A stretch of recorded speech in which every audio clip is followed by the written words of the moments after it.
Is ZBCN better for me when compared to XLM? Well, I would say yes in this case, even though nothing I say is financial advice. Now, what do I mean by this case? Well, I'm in the world of cryptocurrencies to look for something called hypothetical upside. I'm not necessarily looking for microcaps either, but I'm looking for something that is very dynamic, but then market cap, relatively speaking, is kind of low. And that right there is something like ZBCN. Now, why do I think, again, it's better than XLM?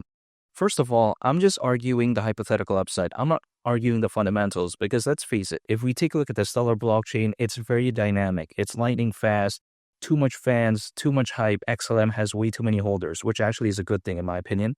However, even besides that, of course, ZBCN can't compete when it comes to that department. But again, what it can compete in is the hypothetical upside. Think about this logically, right?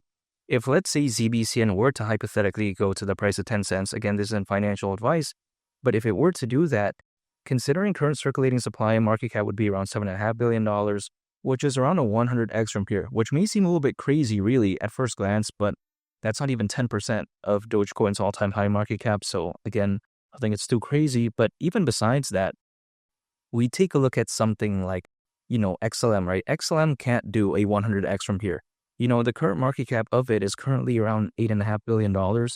I mean, there's no way XLM in the next 6 to 10 months, in my opinion, can reach a market cap that is like pushing $1 trillion.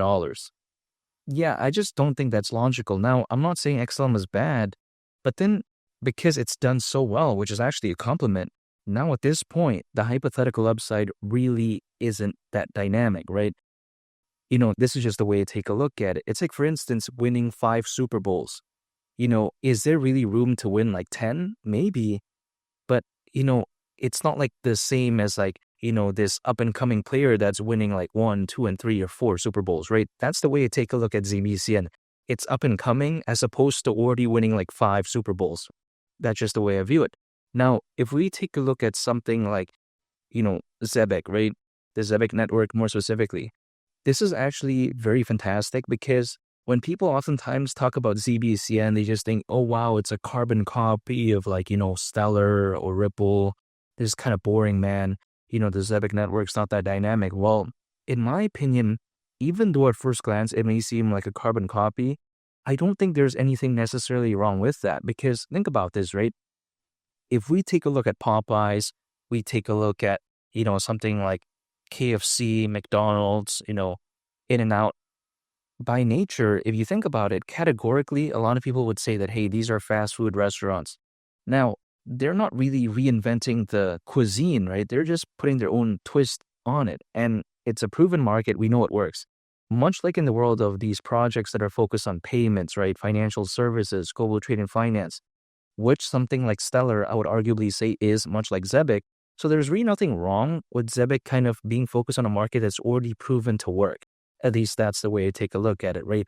Is anyone mad that like, XLM is so similar to XRP, for instance? No, right? They actually like that. So when it comes to ZBCN, I get it. It's still relatively up and coming. But the way I view it is that, again, it's a proven market. We know it works. So it's actually a genius project. And if we take a look at Zebec, it's actually very interesting in the sense that, it's a decentralized infrastructure network for real world value flows. Now, more specifically, it's focused on something called RWA payments. Again, RWA stands for real world asset. Now, why is this amazing? If we take a look at RWA tokens, basically they are digital representations of physical assets on the blockchain. These assets can be, for instance, right, like real estate, stocks, commodities. If you take a look at it, the list feels a little bit amazing in the sense that it has a lot of possibilities. Now, people may be thinking that, okay, when it comes to stuff like this, Zebec's not the only thing that's focused on it. Well, I'll agree with that, but really, Zebec is very fantastic in a sense that it has a very unique, I would say background in a sense that if you take a look at it, right, Zebec's investors do include, something like, Solana Ventures, which we all know is massive. Solana's massive, of course, right? We take a look at Circle, which is the creator of USDC, which is actually very impressive if you think about it. I mean, the creator of USDC invests in something. Now, not every single investment is going to be like, a 100% success, in my opinion. But again, this does showcase that, hey, Zebec is actually a serious and well-vetted project. Now, it doesn't guarantee that it's going to do good, but the fact that it's, being able to be invested, right? Having these investors from those large enterprises, it showcases that these large scale, entities that have done their research, that have gone through this, extensive, you know, due diligence, right? That have a team that does this type of stuff. The fact that Zebec has been able to pass all that showcases that it's actually very amazing, at least theoretically, in my opinion. It doesn't guarantee that it's going to do good, but then it showcases that, hey, it actually has the right pieces in place. In my opinion, it's fundamentally sound. It's like, for instance, someone getting drafted into the NFL or the NBA. Does it guarantee that they're going to be the greatest player of all time? Not necessarily, right? But then it showcases that, hey, at least they have done, that good work. I would say they put in good work to the point that they could reach that level. So Zebec, I think, is something like that. Now, let's not forget, when it comes to Zebec, they're even partners with JP Morgan, Bank of America, Visa, MasterCard, and many others.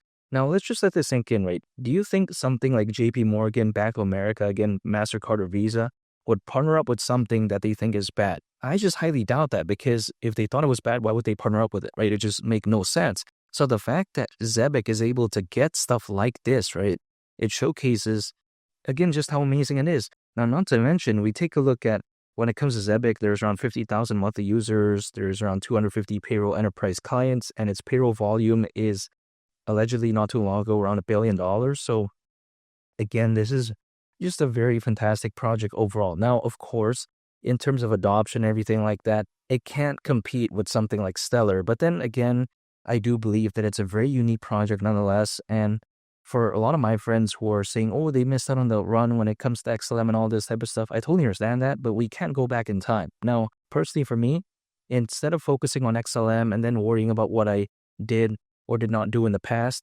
instead of doing that, I'd much rather just say, okay, what is something like XLM, but as of right now, that I can find that could hypothetically do good? Now, I can't speak on anyone's behalf. I can't tell anyone to buy or anything like that. But the way to take a look at it is that personally for me, I would choose something like ZBCN, which is why I think it's a much better for me, right?